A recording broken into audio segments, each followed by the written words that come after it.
আমি আপনাদের দেখাতে চাচ্ছি যে আমার মাছের দোকানে আসলে কী কী মাছ পাওয়া যাচ্ছে। আমার দোকানের অ্যাড্রেসটা হলো সৌদি আরব রিয়াদ আজিজিয়া মার্কেটের সবজি মার্কেটের একেবারে পাশেই আমার দোকান, একেবারে সামনাসামনি। এইটা হচ্ছে ইলিশ মাছ পাওয়া যাচ্ছে আমার এখানে। এইটাতে 400, এটা হচ্ছে সবচেয়ে বড় ইলিশ আমার দোকানের। এটা একটা সাইজ আছে, এইটারও একটা সাইজ আছে, এই যে আরও সাইজ। ইলিশ মাছ আসলে সব রকমের পাওয়া যাচ্ছে এখানে, কোনো সাইজ বাদ নেই। এই সাইজটা এখানে পাওয়া যাচ্ছে না। এরপরে আছে এটি আরও একটা সাইজ। এটি হচ্ছে আমাদের চাঁদপুরের পদ্মা নদীর ইলিশ। কত সুন্দর মাছ, কত সুন্দর মাছ, যেটা বাংলাদেশের আমি যেটা বাংলাদেশের সাথে সৌদি আরবে চলে আসছে। এটা হচ্ছে পাঙাশ মাছ। এটা হচ্ছে আমার দোকানে একবার সবচেয়ে ছোটো সাইজের পাঙাশ মাছটি। এরপরে আছে একটা রুই মাছ। এরপরে আছে হচ্ছে শোল মাছ। এটা হচ্ছে দেশি শোল।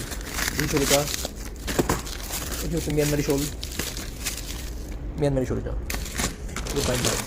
কত বড় বড় বাইক মাছ, একটা বিশাল বাইক মাছ, একটা বিশাল। এরপরে আছে হলো গিয়া সরপুটি মাছ। এরপরে আছে এটা হচ্ছে কাটা পাঙাশ মাছ কিন্তু কাটা এটা। এরপরে আছে এটা হচ্ছে বাটা মাছ। এটা আছে কুড়াল, কত বড় কুড়াল। এরপরে আছে টুনা মাছ।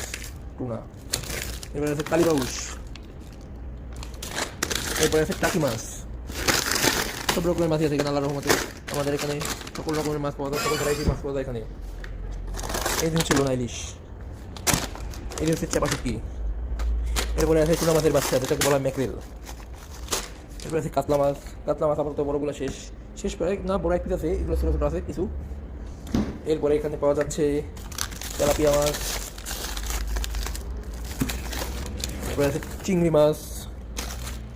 আছে বোয়াল মাছ, ডিম সহ বোয়াল মাছ। এগুলো সব কিছু পরিষ্কার করা, শুধু আমি এখানে কেটে নিয়ে শুধু বাসায় গিয়ে ধুয়ে পাক করবো, এইটাই তার কাজ। এখানে আসলে অনেক সুবিধা। এখানে শুধু কষ্ট একটাই, প্রবাসী জীবনে মানুষদের রান্না করা লাগে, ঠিক আছে। পরিবার পরিচালন থেকে দূরে থাকা লাগে, পরিচালন থেকে দূরে থাকা, এটাই হচ্ছে সবচেয়ে বড় কষ্ট। এটা হচ্ছে আর মাছ। যাই হোক, আর কথা না বাড়াই আপনাদের সকল পণ্য দেখিয়ে দিই। এরপরে আছে গরুর গোস্ত, পাকিস্তানি হালাল সুস্বাদু গোস। এরপরে আছে সরপুটি, এটা হচ্ছে বাংলাদেশের পুঁটি, বিডি কোম্পানির বাংলাদেশের পুঁটি এটা। এরপরে আছে পাবদা। এরপরে আছে ট্যাংরা। এরপরে আছে তেলাপিয়া মাছ। এখানে সব রকমের মাছই আছে, এক কোম্পানি থেকে নেওয়া। যেরকম এটা হচ্ছে কই মাছ আগে দেখালাম, এই দেখুন একটা কই মাছ। এটা হচ্ছে তেলাপিয়া। এটা হচ্ছে আপনার পাকিস্তানি সরপুটি মাছ। এই পাঙাশ মাছ সমস্ত পরিষ্কার করা, চামড়া উঠিয়ে দেওয়া, এটা হচ্ছে পাঙাশ ফিলে। এরপরে আছে চিকেন, এটা হচ্ছে কক মুরগি। এরপরে আছে মাটন, খাসি।